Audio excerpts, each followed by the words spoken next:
Hello everyone, welcome to Hindi Shiksha. हम previous class में उषा प्रेमवदा जी के जीवन परिचय और उनके रचनाएं के बारे में पढ़ रहे थे ना।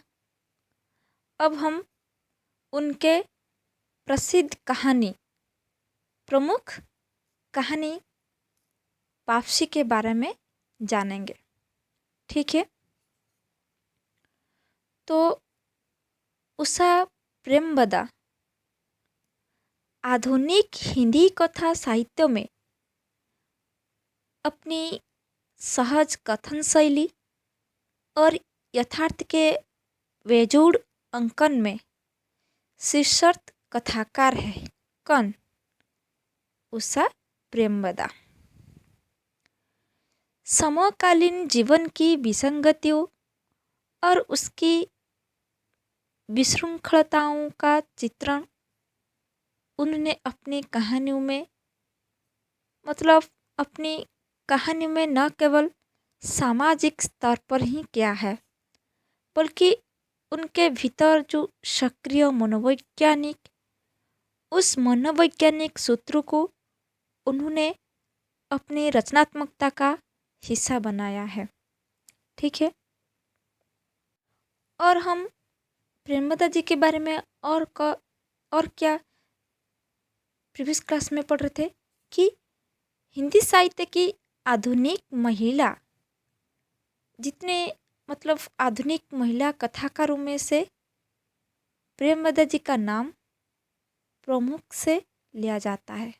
ठीक है, और आधुनिक जीवन की ऊब, छटपटाहट, संतरांस और अकेलेपन की जो स्थिति, उस स्थिति को उषा जी ने अपनी कलम से सजीव प्रस्तुत प्रदान की है।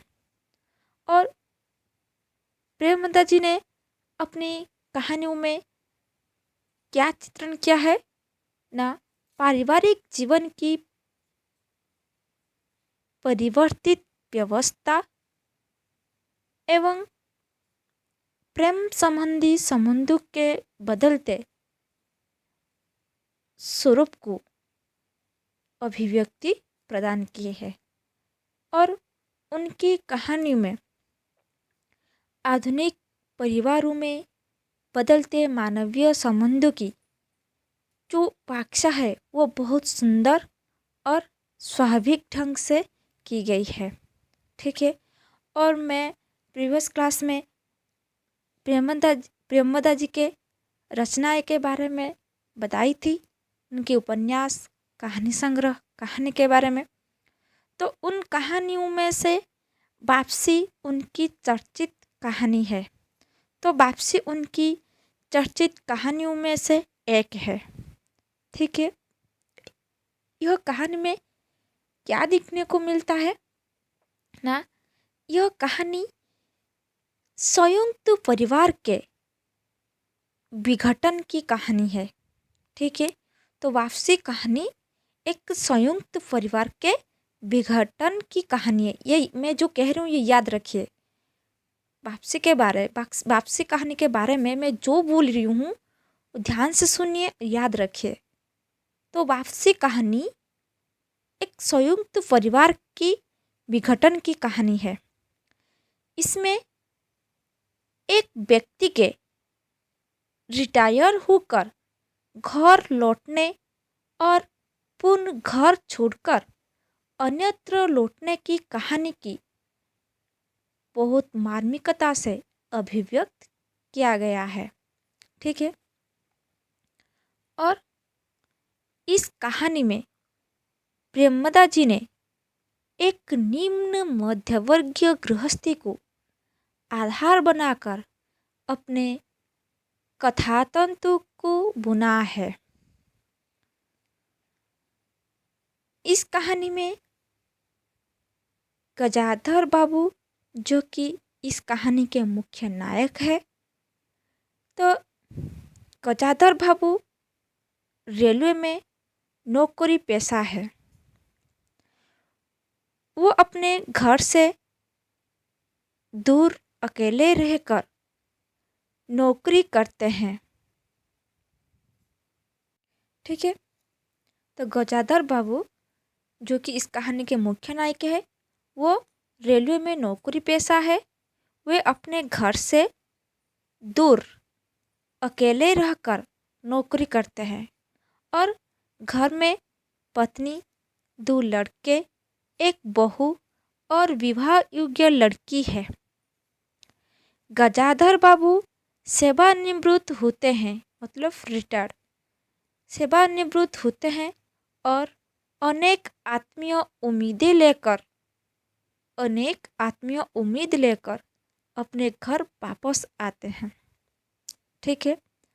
जिन आशाओं और आकांक्षाओं को लेकर वे घर आते हैं, वे मृग मरीचिका ही सिद्ध होती है और वे घर को अपने अनुसार चलाने की कोशिश करते हैं, किंतु उन्हें उपेक्षित वस्तु की तरह कोठर में डाल दिया जाता है। समझ में आ रही है ना इस कहानी के बारे में। और न उन्हें पत्नी से वो भाव प्राप्त होता है जिसकी कल्पना मात्र से वो प्रसन्न होकर घर लौटे थे, और न परिवार के अन्य जनों से उपेक्षित संतुष्टि प्राप्त कर पाते हैं। उन्हें लगता है कि उनकी उपस्थिति मतलब उनकी उपस्थिति ने जिसे उनके घर में ही विक्षिप्त उत्पन्न कर दिया है। वो एक सेठ की नौकरी का आमंत्रण पाकर घर छोड़कर वापस उसी शहर को चल देते हैं जहाँ से वे सेवानिवृत्त हुए थे। ठीक है। ये था इस कहानी मतलब इस कहानी के सारांश। ये था कि वापसी कहानी में क्या दिखने को मिलता है। ठीक है। तो पढ़ेंगे वापसी के बारे में और क्या दिखने को मिलता है। ठीक है, ये देखेंगे।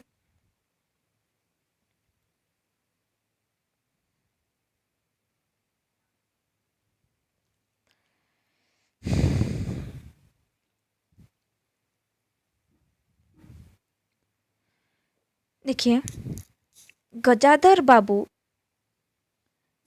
बाबू ने कमरे में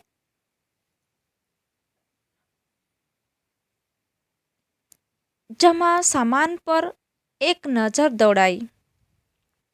2 बॉक्स, डोलची, बाल्टी। यह डिब्बा कैसा है? गणेशी मतलब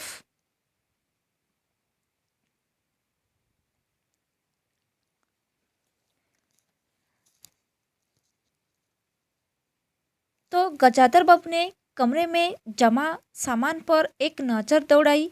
2 बॉक्स, डोलची, बाल्टी, ये सब नज़र दौड़ाई और उसने क्या कहा कि यह डिब्बा कैसा है गणेशी? तो गजाधर बाबू ने पूछा। तो गणेशी बिस्तर बांधता हुआ कुछ गर्व, कुछ दुख, कुछ लज्जा से बोला, घरवाले ने कुछ बेसन के लड्डू रख दिए हैं। कहाँ बाबूजी के पसंद थे। अब कहाँ हम गरीब लोग आपकी कुछ खातिर कर पाएंगे। घर जाने की खुशी में भी गजाधर बाबू ने एक विषाद का अनुभव किया, जैसे एक परिचित स्नेह आदरमय सहज संसार से उनका नाता टूट रहा था। कभी कभी हम लोगों को भी खबर लेते रहिएगा। गणेशी बिस्तर में रस्सी बांधता हुआ बोला। तो गणेशी गजाधर बाबू को बिस्तर बांधते हुए ये बोलता है कि कभी कभी हम लोगों को भी खबर लेते रहिएगा। कभी कुछ ज़रूरत हो तो लिखना गणेशी। तो ये गजाधर बाबू ने बोल रहे कि कभी कुछ ज़रूरत हो तो लिखना गणेशी, इस अगहन तक बिटिया की शादी कर दो। तो गणेश ने अंगूछे के छोर से आंखें पूछी।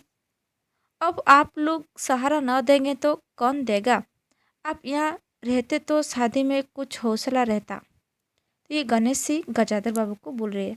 तो गजाधर बाबू चलने को तैयार थे। रेलवे क्वार्टर का वो कमरा जिसमें उन्होंने कितने वर्ष बिताए थे, उनका सामान हट जाने से कुरूप और खाली खाली लग रहा था। आंगन में रुपए पौधे भी जान पहचान के लोग ले गए थे और जगह जगह मिट्टी बिखरी हुई थी। पर पत्नी बाल बच्चों के साथ रहने की जो कल्पना है, उस कल्पना में यह बिच्छू एक दुर्बल लहर की तरह उठकर विलीन हो गया। गजाधर बाबू खुश थे, बहुत खुश। 35 साल की नौकरी के बाद वो रिटायर्ड होकर जा रहे थे। इन वर्षों में अधिकांश समय उन्होंने अकेले रहकर काटा था। उन अकेले क्षणों में उन्होंने इसी समय की कल्पना की थी जब वो अपने परिवार के साथ रह सकेंगे। इसी आशा के सहारे वो अपने अभाव का बोझ ढो रहे थे। समझ में आ रही है ना? संसार की दृष्टि में उनका जीवन सफल कहा जा सकता था। उन्होंने शहर में एक मकान बनवा लिया था। बड़े लड़के अमर और लड़की कांति, ठीक है। तो बड़े लड़के अमर और लड़की कांति की शादियां कर दी थी। 2 बच्चे ऊंची कक्षाओं में पढ़ रहे थे। गजाधर बाबू नौकरी के कारण प्राय छोटे स्टेशन पर रहे थे और उनके बच्चे तथा पत्नी शहर में, जिसे पढ़ाई में बाधा न हो। गजाधर बाबू स्वभाव से बहुत स्नेही थे और स्नेह के आकांक्षी भी थे। जब परिवार साथ था, ड्यूटी से लौटकर बच्चों से हंसते बोलते, पत्नी से कुछ मनोविनोद करते थे। जब उन सब के चले जाने से उनके जीवन में गहन सुनापन भर उठा। खाली क्षणों में उनसे घर में टिका न जाता। कभी प्रकृति के न होने पर भी उन्हें पत्नी की स्नेहपूर्ण बातें याद आती रहती थी। दोपहर में गर्मी होने पर भी 2 बजे तक आग जलाए रहती थी और उनके स्टेशन से वापस आने पर गरम गरम रोटियां सेकती थी। उनके खा चुकने और मना करने पर भी थोड़ा सा कुछ और थाली में परोस देती और बड़े प्यार से आग्रह करती। जब वो थके हारे बाहर से आते तो उनकी आहट पा वो रसोई के द्वार पर निकल आती और उनकी सलज आंखें मुस्कुरा उठती। गजाधर बाबू को तब हर छोटी बात भी याद आती और वो उदास हो उठते। अब कितने वर्षों बाद ये अवसर आया था जब वो फिर उसी स्नेह और आदर के मध्य रहने जा रहे थे। तो टोपी उतारकर गजाधर बाबू ने चारपाई पर रख दी। जूते खोलकर नीचे खिसका दिए। अंदर से रह कर कहाँ कहाँ की आवाज़ आ रही थी। इतवार का दिन था। उस दिन उनके सब बच्चे इकट्ठे होकर नाश्ता कर रहे थे। गजाधर बाबू के सूखे चेहरे पर स्निग्ध मुस्कान आ गई। उसी तरह मुस्कुराते हुए वो बिना खांसे अंदर चले आए। उन्होंने देखा कि नरेंद्र कमर पर हाथ रखे शायद गत रात्रि की फिल्म में देखे गए किसी नृत्य की नकल कर रहा था और बसंती हंस हंस कर दोहरी हो रही थी। अमर की बहू को अपने तन बदन आंचल या घूंघट का कोई होश न था। वो उन्मुक्त रूप से हंस रही थी। देखिए, ये जो वापसी कहानी, इस कहानी के जो भी पात्र है, उस पात्र के नाम याद रखिए, क्योंकि एग्ज़ाम में ये भी एग्ज़ाम में ये आ रही कि मतलब कहानी के नाम और पात्र का नाम। तो मतलब एग्जाम्पल मैं दूंगी, नरेंद्र। तो नरेंद्र किस कहानी के पात्र है, ठीक है। उसने कहा था, एग्जाम्पल उसने कहा था वापसी, बचपन के खंबे लाल दीवारें। तो ऐसे क स्तंभ में रहेगा, ए स्तंभ में रहेगा और बी स्तंभ में पात्र का नाम रहेगा। तो यदि कहानी के पात्र के नाम यदि याद रखेंगे तो आपको आसानी होगा कि किस कहानी के किस पात्र है, पात्र का नाम क्या है। तो ठीक है, तो कहानी पढ़ते समय उनके जो उस कहानी के जो पात्र है उस पात्र का नाम जो दिया गया है उस पात्र का नाम याद रखिए। ठीक है। तो नरेंद्र, तो इस कहानी के बड़े बेटे, इस कहानी में जो वापसी कहानी में गजेंद्र बाबू के बड़े बेटे नरेंद्र, उसके बाद उनके अमर जो दूसरा बेटा जो अमर था, अमर की बहू को अपने तन बदन आंचल या घूंघट का कोई होश न था। वो उन्मुक्त रूप से हंस रही थी।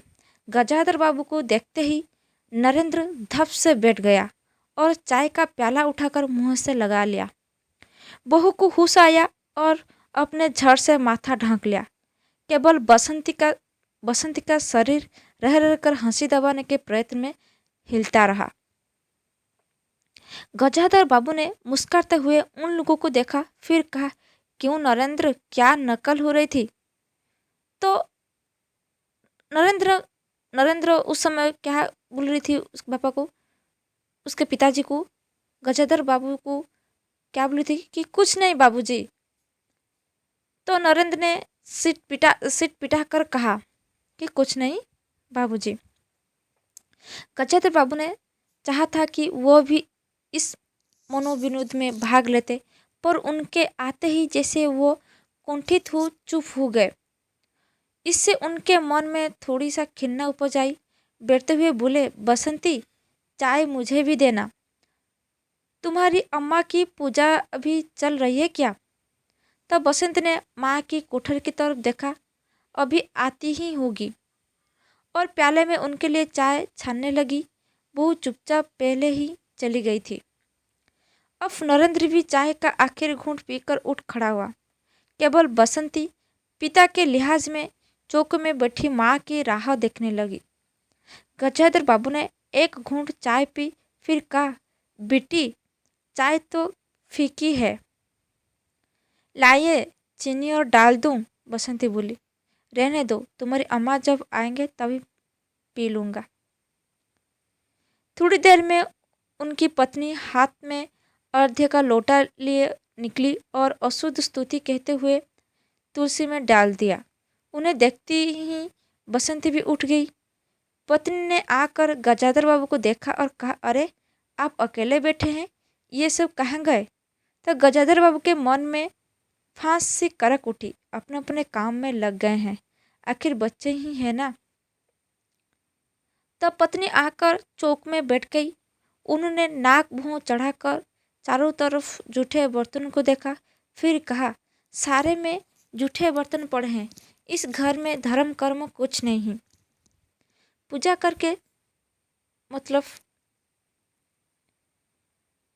करके सीधे चौक में घुसो। फिर उन्होंने नौकर को पुकारा। जब उत्तर न मिला तो एक बार और उस सुर में फिर पति की तरफ देखकर बोली, बहू ने भेजा होगा बाजार, और एक लंबी सांस लेकर चुप हो रही। तो गजाधर बाबू बैठकर चाय और नाश्ते का इंतजार करते रहे। उन्हें अचानक ही गणेश की याद आ गई। रोज सुबह पैसेंजर आने से पहले वह गरम गरम पूरियाँ और जलेबी बनाता था। तो यहाँ पर गजाधर बाबू ये मन में यह रही कि जब मैं वहाँ पर था, ड्यूटी में था, तो गणेश जी जो उनके नौकर हैं वो टाइम में टाइम नाश्ता दे करते थे, लेकिन जब घर में आए तो उनके बहू टाइम में टाइम गजाधर बाबू को खाना जो भी चाहिए वो नहीं देते हैं। तो गजाधर बाबू जब तक उठकर तैयार होते उनके लिए जलेबियाँ और चाय लाकर रख देता था। तो चाय भी कितनी बढ़िया, कांच में गिलास में ऊपर तक भरी, लबालब पूरे 2.5 चम्मच चीनी और गाढ़ी मलाई थी। पैसेंजर भले ही रानीपुर लेट पहुँचे, गणेश जी ने चाय पहुँचने की कभी देर नहीं की। मतलब कहने का मतलब है जे रानीपुर जाने वाले जो पैसेंजर वो लेट कर देगी, मतलब वो ट्रेन लेट कर देते थे, लेकिन गणेश की चाय कभी भी लेट नहीं होता था, वो टाइम में टाइम पहुंच जाता था। तो गणेश ने चाय पहुंचाने में कभी देर नहीं की।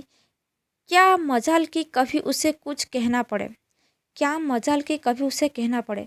पत्नी का शिकायत भरा स्वर सुन उन्हें के विचार में व्याघात पहुंचा।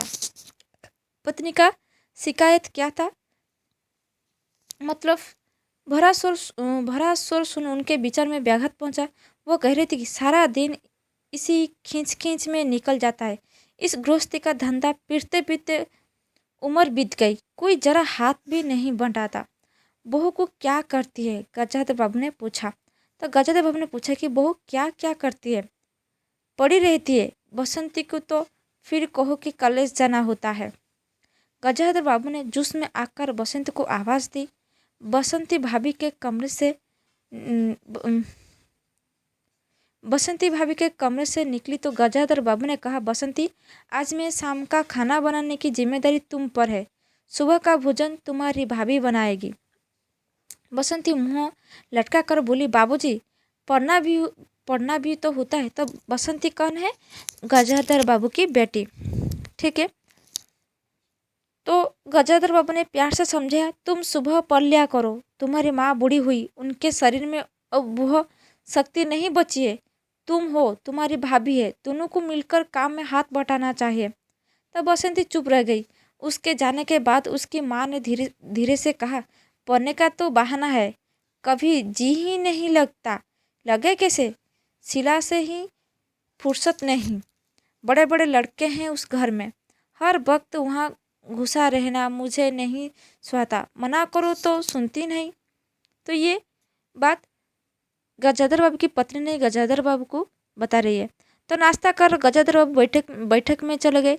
पर घर छोटा था और ऐसी व्यवस्था हो चुकी थी कि उसमें गजाधर बाबू के रहने के लिए कोई स्थान न बचा था। जैसे किसी मेहमान के लिए कुछ अस्थायी प्रबंध कर दिया जाता है, उसी प्रकार बैठक में कुर्सी को दीवार से सटाकर बीच में गजाधर बाबू के लिए पतली सी चारपाई डाल दी गई थी। तो गजाधर बाबू उस कमरे में पड़े पड़े कभी कभी अनायास ही इस अस्थायित्व का अनुभव करने लगते। उन्हें याद हो आती उन रेलगाड़ियों की जो आती और थोड़ी देर रुककर किसी और लक्ष्य की तरफ चली जाती है। तो ये घर में जो मतलब गजेंद्र बाबू के जो बैठक रूम में जो भी हालत है, वो तुलना करती है कि रेलगाड़ी की तरह, मतलब गजेंद्र बाबू जिस तरह घर में आएंगे और चले जाएंगे, उसी तरह रेलगाड़ियों के साथ तुलना की है कि रेलगाड़ी की जो आती है और थोड़ी देर रुक कर किसी और लक्ष्य की तरफ चली जाती। तो घर छोटा होने के कारण बैठक में ही अब उनका प्रबंध किया था। उनकी पत्नी के पास अंदर एक छोटा कमरा अवश्य था, पर वो एक तरफ अचारों के मर्तवान दाल चावल से कंस्तर और घी के डिब्बे से घिरा था। दूसरी तरफ पुरानी रजाइयाँ दरियों में लिपटी और रस्सी से बंधी रखी थी।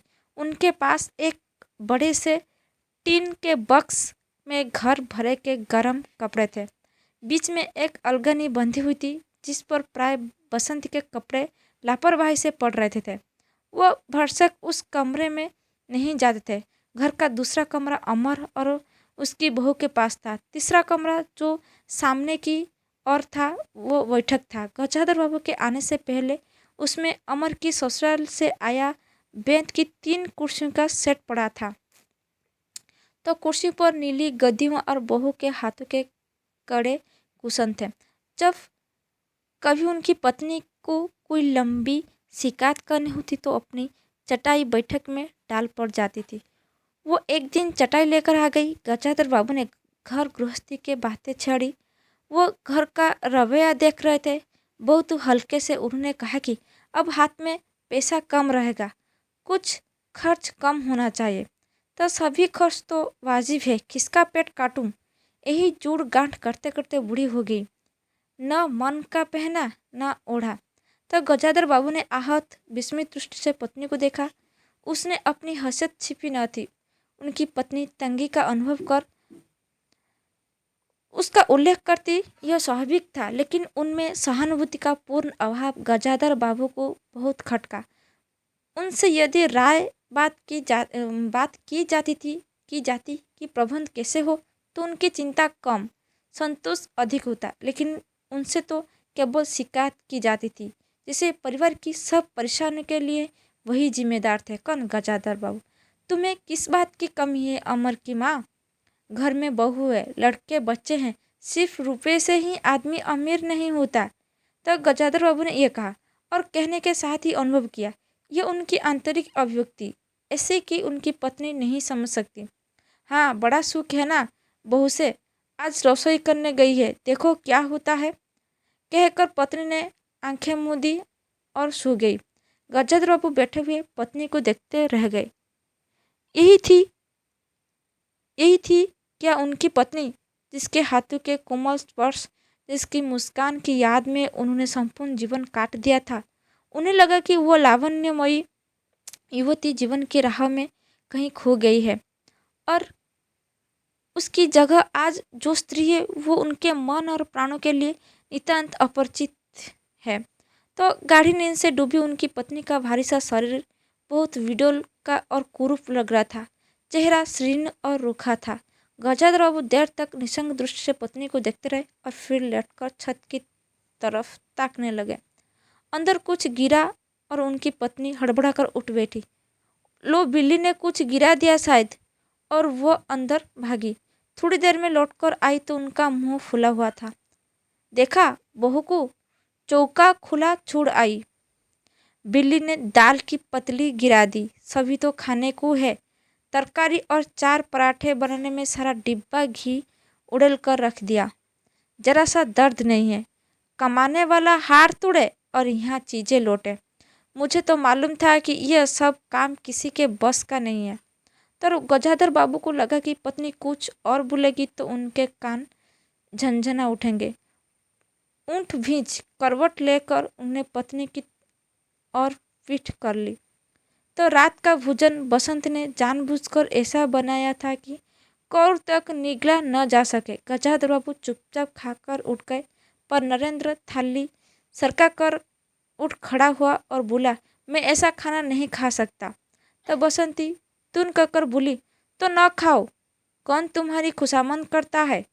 तुमसे खाना बनाने को कहा किसने था? नरेंद्र चिल्लाया। तो बाबूजी ने। बाबूजी को बैठे बैठे यही सूझता है। तब बसंत को उठाकर माँ ने नरेंद्र को मनाया और अपने हाथ से कुछ बनाकर खिलाया। गजाधर बाबू ने बाद में पत्नी से कहा, इतनी बड़ी लड़की हो गई, उसे खाना बनाने का तक का शौर नहीं आया। अरे आता सब कुछ है, करना नहीं चाहती, पत्नी ने उत्तर दिया। अगली शाम माँ को रसोई में देख कपड़े बदलकर बसंती बाहर आई तो बैठक से गजाधर बाबू ने टूक दिया। कहाँ जा रही हो? पड़ोस में, सिला के घर, बसंती ने कहा। कोई ज़रूरत नहीं है, अंदर जाकर पढ़ो, गजाधर बाबू ने कड़े स्वर में कहा। कुछ देर अनिश्चित खड़े रहकर बसंती अंदर चली गई। गजाधर बाबू शाम को टहलने चले जाते थे। लौटकर आए तो पत्नी ने कहा, क्या कह दिया बसंती से? शाम से मुँह लपेटे पड़ी है, खाना भी नहीं खाया। तो गजाधर बाबू खिन्न हो आए। पत्नी की बात को उनने कुछ उत्तर नहीं दिया। उनने मन में निश्चय कर लिया कि बसंत की शादी जल्दी ही कर देनी है। उस दिन के बाद बसंती पिता से बची बची रहने लगी। जाना होता तो पिछवाड़े से जाती। गजाधर बाबू ने 2-1 बार पत्नी से पूछा तो उत्तर मिला, रूठी हुई है। तो गजाधर बाबू को और रूस हुआ। लड़की ने इतने मिजाज, जाने को रोक दिया तो पिता से भूलेगी नहीं। फिर उनकी पत्नी ने ही सूचना दी कि अमर अलग रहने की सोच रहा है। तो गजाधर बाबू ने बोला, क्यों? गजाधर बाबू ने चकित होकर ये पूछा कि क्यों? पत्नी ने साफ साफ उत्तर नहीं दिया। अमर और उसकी बहू की शिकायतें बहुत थी। उनका कहना था कि गजाधर बाबू हमेशा बैठक में ही पड़े रहते हैं। कोई आने जाने वाला हो तो कहीं बिठाने की जगह नहीं। अमर को अब भी वो छोटा सा समझते हैं और मौके भी मौके ठुक देते हैं। तो बहू को काम करना पड़ता था और सास जब तब फौड़पन कर ताने देती रहती थी। हमारे आने के पहले भी कभी ऐसी बात हुई थी? गजाधर बाबू ने पूछा। तो पत्नी ने सिर हिलाकर जताया कि नहीं। पहले अमर घर का मालिक बनकर रहता था। बहू को कोई रोक टोक न थी। अमर के दोस्तों का प्राय यही अड्डा जमा रहता था। अंदर से नाश्ता चाय तैयार होकर जाता रहता। बसंत को भी वही अच्छा लगता था। तो गजाधर बाबू ने बहुत धीरे से कहा। तो पत्नी ने साफ साफ उत्तर नहीं दिया। अमर और उसकी बहू की शिकायत बहुत थी। उनका कहना था कि गजाधर बाबू हमेशा बैठक में ही पड़े रहते हैं। कोई आने जाने वाला हो तो कहीं बिठाने की जगह नहीं। तो अमर को अब अमर को अब भी वो छोटा सा समझते हैं और मौके बेमौके टूक देते हैं। तो बहू को काम करना पड़ता था और सास जब तब फुहड़पन कर ताने देती रहती थी। तो हमारे आने के पहले भी कभी ऐसी बात हुई थी? तो गजाधर बाबू ने पूछा। पत्नी से सिर हिलाकर जताया कि नहीं, पहले अमर घर का मालिक बनकर रहता था। बहू को कोई रुक टुक न थी। अमर के दोस्तों का प्राय यही अड्डा जमा रहा था। अंदर से नाश्ता चाय तैयार होकर जाता रहता था। बसंती को भी वही अच्छा लगता था। गजाधर बाबू ने बहुत धीरे से कहा कि अमर से कहो जल्दबाजी की कोई ज़रूरत नहीं है। अगले दिन वह सुबह घूमकर लौटे तो उन्होंने पाया कि बैठक में उनकी चारपाई नहीं है। तो अंदर आकर पूछने वाले ही थे कि उनकी दृष्टि रसोई के अंदर बैठी पत्नी पर पड़ी। उन्हें यह कहने को मुँह खोला कि बहू कहाँ है, पर कुछ याद कर चुप हो गए। पत्नी की कोठरी में झांका तो अचार रजियों और कंस्तर के मध्य अपनी चारपाई लगी पाई। तो गजदेव अपने कूट उतारा और कहीं टांगने की दीवार पर नजर दौड़ाई। फिर उसे मुड़कर अलगनी के कुछ कपड़े खिसखिसाकर एक किनारे टांग दिया। कुछ खाए बिना ही अपनी चारपाई पर लेट गए। कुछ भी हो, मन आखिरकार बूढ़ा ही था। सुबह शाम कुछ देर टहलने अवश्य चले जाते, पर आता तो थक उठते थे। तो गजाधर बाबू को अपना बड़ा सा खुला हुआ क्वार्टर याद आ गया। निश्चिंत जीवन। सुबह पैसेंजर ट्रेन आने पर स्टेशन की चहल पहल, चिर परिचित चेहरे और पटरी पर रेल के पहियों के खटखट जो उनके लिए मधुर संगीत की तरह था। तूफान और डाक गाड़ी के इंजन को चिंगाड़ उनकी अकेली रात्रि की साथी थी। सेठ रामजीमल के मिल के कुछ लोग कभी कभी पास आ बैठते, वही उनका दायरा था, वही उनके साथी। वो जीवन अब उन्हें एक खोई निधि सा प्रतीत हुआ।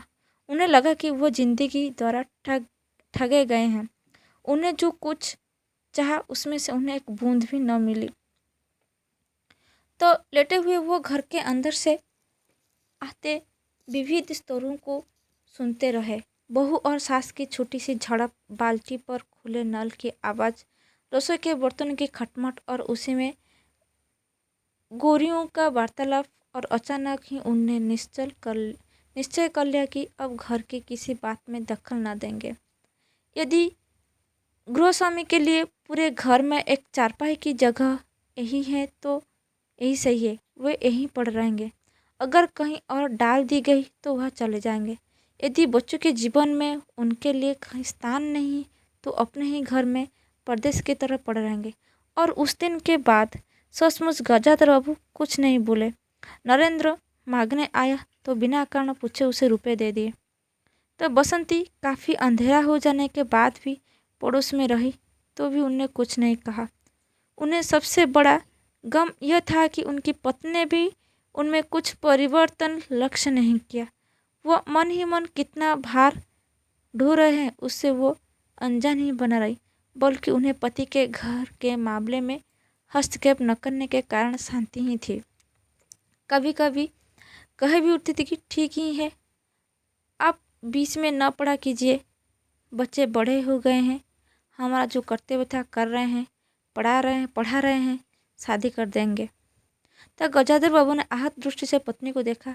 उन्होंने अनुभव किया कि वह पत्नी वो बच्चे के लिए केवल धनोपार्जन की निर्मित मात्र है। जिस व्यक्ति के अस्तित्व से पत्नी मांग में सिंदूर डालने की अधिकारी है, समाज में उसकी प्रतिष्ठा है, उसके सामने वो दो वक्त भोजन की थाली रख देने से सारे कर्तव्यों से छुट्टी पा जाती है। वो घी और चीनी के डिब्बों में इतनी रमी हुई है कि वही उसकी संपूर्ण दुनिया बन गई है। गजाधर बाबू उसके जीवन के केंद्र नहीं हो सकते। उनका तो अब बेटी की शादी के लिए भी उत्साह बुझ गया। किसी बात में हस्तक्षेप न करने के निश्चय के बाद भी उनका अस्तित्व का वातावरण का एक भाग न बन सका। तो उनकी उपस्थिति उस घर में ऐसी असंगत लगने लगी थी कि जैसे सजी हुई बैठक में उनकी चारपाई थी उसकी सारी खुशी एक गहरी उदासीनता में डूब गई। तो इतने सब निश्चयों के बावजूद भी गजाधर बाबू एक दिन बीच में दखल दे बैठे। पत्नी स्वभाव अनुसार नौकर की शिकायत कर रही थी, तो कितना लापरवाह है, बाजार की हर चीज़ में पैसा बनाता है, तो खाने बैठता है तो खाना ही चला जाता है। गजाधर बाबू को बराबर यह महसूस होता रहता कि उनके घर का रहन सहन और खर्च उनकी हैसियत से कहीं ज़्यादा है। तब पत्नी के बात सुनकर लगा कि नौकर का खर्च बिल्कुल बेकार है, तो छोटा मोटा काम है तो घर में 3 मर्द है, कोई ना कोई कर ही देगा। तो उन्होंने उसी दिन नौकर का हिसाब कर दिया। अमर दफ्तर से आया तो नौकर को पुकारने लगा, तो अमर की बहू बोली, बाबूजी ने नौकर छुड़ा दिया। क्यों? कहते हैं खर्च बहुत है। यह वार्तालाप बहुत सीधा सा था, पर जिस टूर में बहू बोली गजाधर बाबू खटक गया। उसी दिन जी भारी होने के कारण गजाधर बाबू टहलने नहीं गए थे। आलस्य में उठकर बत्ती भी नहीं जलाई। इस बात से बेखबर नरेंद्र माँ से कहने लगा, अम्मा तुम बाबूजी से कहती क्यों नहीं? बैठे बिठाए कुछ नहीं तो नौकर ही छुड़ा दिया। अगर बाबूजी यह समझे कि मैं साइकिल पर गेहूँ रख आटा पिसाने जाऊँ तो मुझसे यह नहीं होगा। हाँ अम्मा, बसंती का शौर था, मैं कॉलेज भी जाऊँ और लौटकर घर भी झाड़ू भी लगाऊँ, यह मेरे बस की बात नहीं है। तो बूढ़े आदमी है, अमर भुनभुनाया, चुपचाप पड़ रहे हैं, हर चीज़ में दखल क्यों देते हैं? पत्नी ने बड़े व्यंग से कहा। और कुछ नहीं सूझा तो तुम्हारी बहू को ही चौक में भेज दिया। वो मतलब वो गई तो 15 दिन का राशन 5 दिन में बनाकर रख दिया। वो कुछ कहे इसमें पहले वो चौक में घुस गई। कुछ देर में अपनी कुठर में आई और बिजली जलाई तो गजाधर बाबू को लेटे देख बड़ी सिट पिटाई। गजाधर बाबू की मुख मुद्रा से वो उनके भावों का अनुमान न लगा सकी। वो चुप आंखें बंद किए लेटे रहे। तो गजाधर बाबू चिट्ठी हाथ में लिए और अंदर आए और पत्नी को पुकारा। वो भीगे हाथ लिए निकली और आंचल से पूछती हुई पास आ खड़ी हुई। गजाधर बाबू ने बिना किसी भूमिका से कहा, मुझे सेठ राम जिमल की चीनी मिल में नौकरी मिल गई है। खाली बैठे रहने से तो 4 पैसे घर में आए वही अच्छा है। तो उनने तो पहले ही कहा था, मैंने ही मना कर दिया था। फिर कुछ रुक कर जैसा बुझी हुई आग में एक चिंगारी चमक उठे। उन्हें धीमे स्वर में कहा, मैंने सोचा था कि वर्षों तुम सबसे अलग रहने के बाद अवकाश पाकर परिवार में साथ रहूँगा। खैर परसों जाना है, तुम भी चलोगी? तो पत्नी बोला, मैं? पत्नी ने शक पकाकर कहा, मैं चलूँगी तो यहाँ का क्या होगा? इतनी बड़ी गृहस्थी, फिर सयानी लड़की। बात बीच में काट गजाधर बाबू ने हताश स्वर में कहा, ठीक है तुम यहीं रहो, मैंने तो ऐसे ही कहा था, और गहरे मौन में डूब गए। तो नरेंद्र ने बड़ी तत्पर से बिस्तर बांधा और रिक्शा बुला लाया। गजाधर बाबू का टीन का बक्स और पतला सा बिस्तर उस पर रख दिया गया। नाश्ते के लिए लड्डू और मटर की डलिया उस पर रख गजाधर बाबू रिक्शे पर बैठे गए। एक दृष्टि उनने अपने परिवार पर डाली, फिर दूसरी तरफ देखने लगी। रिक्शा चल पड़ा। उनके जाने के बाद सब अंदर लौट आए। बहू ने अमर से पूछा, सिनेमा ले चलिएगा ना? बसंत ने उछलकर कहा, भैया हमें भी। गजाधर बाबू की पत्नी सीधे चौक में चली गई। बची हुई मठरियों को कोटरदान में रखकर अपने कमरे में लाई और कनस्तूर के पास रख दिया। फिर बाहर आकर कहा, अरे नरेंद्र, बाबूजी की चारपाई कमरे से निकाल दे, उसमें चलने तक ही जगह नहीं है। तो ये था वापसी कहानी। ठीक है, तो आपको कैसे लगा ये कहानी के बारे में, कि इस कहानी में क्या दिखने को मिला पढ़ने के बाद, कि एक कहानी में मतलब एक संयुक्त परिवार है इस कहानी में। तो इस संयुक्त परिवार में कैसे विघटन है, ये पढ़ने के बाद ये दिखने को मिला। इसमें एक व्यक्ति के रिटायर्ड होकर घर लौटने और पूर्ण घर छोड़कर जो अन्यत्र लौटने जा रहे हैं, तो ये मार्मिकता से लिखा गया है। तो इस कहानी में उषा जी ने एक मध्य वर्ग, निम्न मध्य वर्ग गृहस्थी को आधार बनाकर लिखे हैं।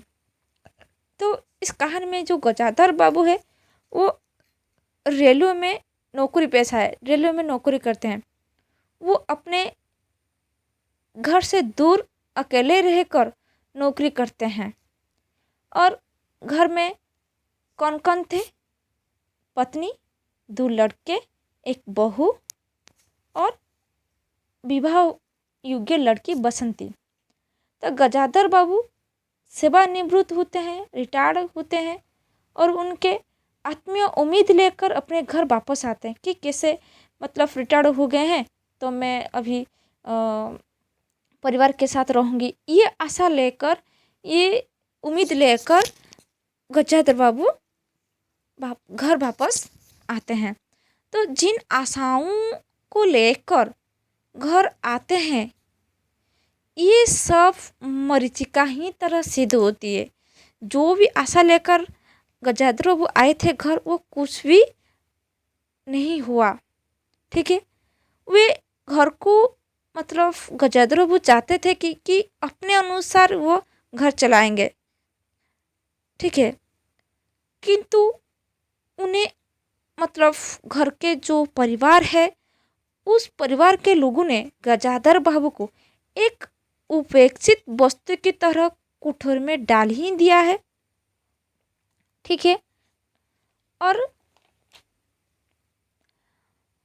ना मतलब उनके पत्नी, मतलब उन्हें जो आशा लेकर आए थे कि उनके पत्नी उसे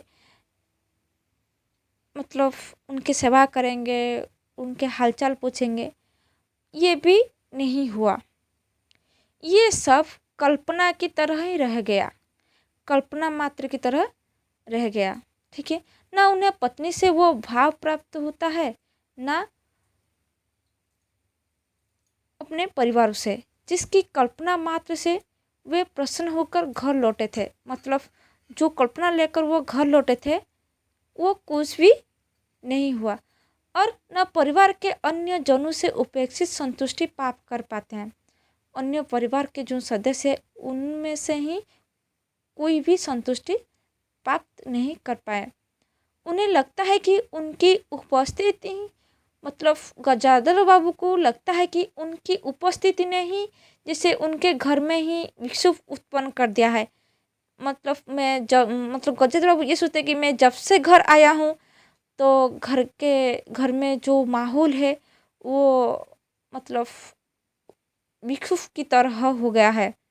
वे उसके बाद वे एक सेठ की नौकरी का आमंत्रण पाकर वो घर छोड़कर वापस उसी शहर को चल जाते हैं जहाँ से वो रिटायर्ड होकर आए थे। तो ये था इस कहानी की मतलब एक कहानी का सारांश, जो कि इस कहानी के माध्यम से ये दिखने को मिला। ठीक है, तो हम नेक्स्ट क्लास में इस कहानी के समीक्षा के बारे में, उद्देश्य के बारे में डिस्कस करेंगे। ठीक है, कि और क्या डिस्कस करेंगे कि इस कहानी के माध्यम से आज के ज़माने में किस तरह मतलब वृद्ध पिता को कैसे एक उपेक्षित वस्तु की तरह व्यवहार करते हैं, ये हम नेक्स्ट क्लास में देखेंगे। ठीक है, तो कैसे लगा कमेंट बॉक्स में कमेंट कीजिए। यदि मेरी क्लास आप सभी को अच्छा लग रही तो लाइक कीजिए और ज़्यादा से ज़्यादा शेयर कीजिए ताकि सारे बच्चे जान पाएंगे। और यदि मेरे चैनल में नए आए हैं तो सब्सक्राइब कीजिए और बेल आइकन को प्रेस कीजिए। ठीक है, ताकि मेरी सारी क्लास आप सभी को नोटिफिकेशन मिल जाएगी। ठीक है। तो नेक्स्ट क्लास में मिलेंगे, ठीक है। Okay, thank you very much for watching this video.